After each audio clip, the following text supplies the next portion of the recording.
Hey, my name is Nick and I'm a physiotherapist with E3 Chiropractic and Wellness. And today we're going to go through a few different drills and a few different exercises to help improve the motor control of your overhead positioning.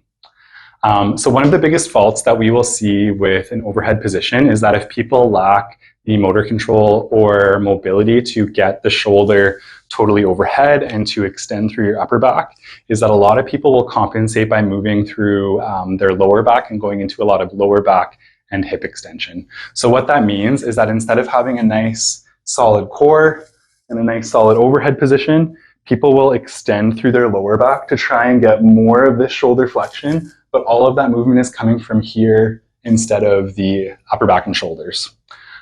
So in order to start training that and in order to avoid compensating in those positions, we want to really focus on what our core and what our lower back is doing when we're doing that.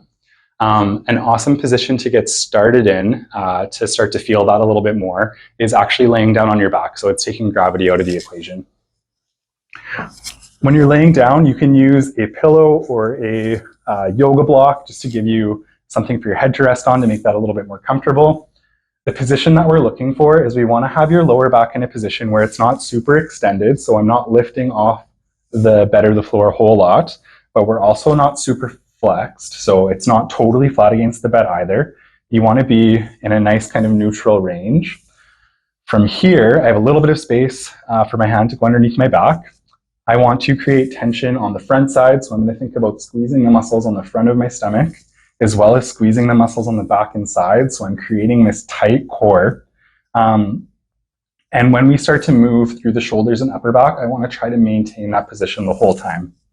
So keeping a little bit of tension through that area, I'll bring my arms forward and I want to hold this the whole time and start to slowly bring one arm backwards. You should feel a little bit of tension in the shoulder and upper back when you do that, and you want to try to prevent anything from your lower back from moving.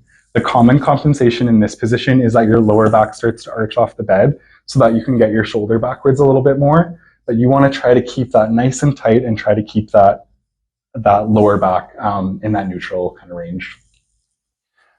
You can do a very similar exercise flipped over on all fours. So this time I will get on my hands and knees, so my wrists are underneath my shoulders and my knees are underneath my hips.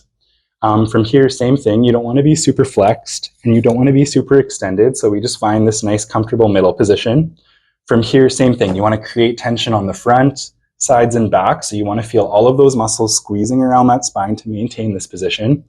You can use a yoga block or Kleenex box or ball on the lower back if you want to be able to see and feel that a little bit more when you're doing this yourself. Keeping that position, we want to bring one arm up as high as you can. We're working against gravity now, so it gets to be a little bit more of a challenge on the shoulders. The common compensation here as well is if you're trying to get that arm up nice and high, you're using that back to get it up a little bit higher. So we want to try to avoid cheating with that part of our spine.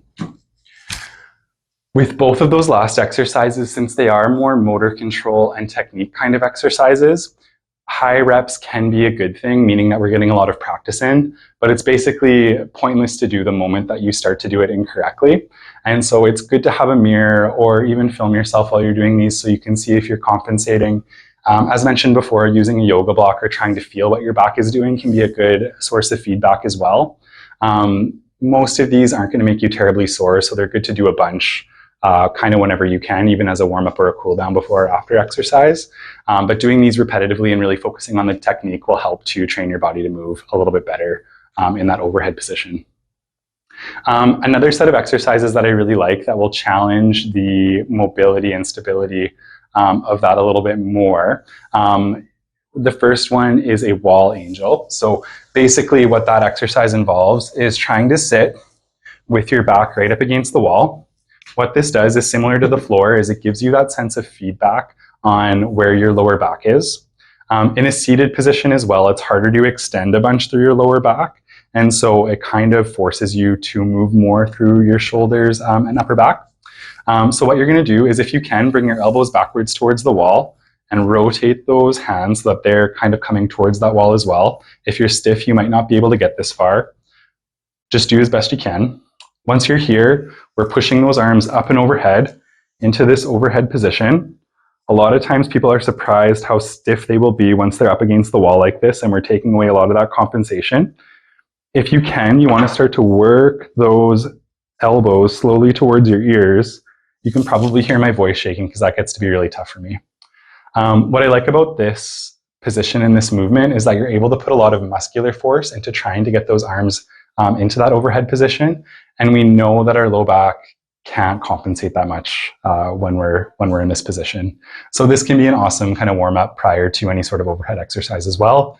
Warming up the muscles that help us to get there, taking out that lower back out of the equation. Finally, another really awesome exercise you can do as a warm-up or even as training in and of itself is an overhead press in this position. And so I'm just going to grab a kettlebell here. You can use a kettlebell or a dumbbell or whatever you kind of have available to you. It all works really well. In a long sitting position, or you can do this in a cross-legged position as well. The idea is the same. We just want to take away some of the ability of our low back to extend in this position. But basically what you're going to do is try to do an overhead press seated on the floor. So when I'm doing this, all of that overhead mobility and all of that strength is coming from my upper back and shoulder right now. In this position, my hamstrings are a little bit tight, so I have to use a lot of my core to keep me upright. If you are tighter than I am even, you totally can do this in a cross-legged position. It might keep your back just as bent, I guess, as mine is here as well.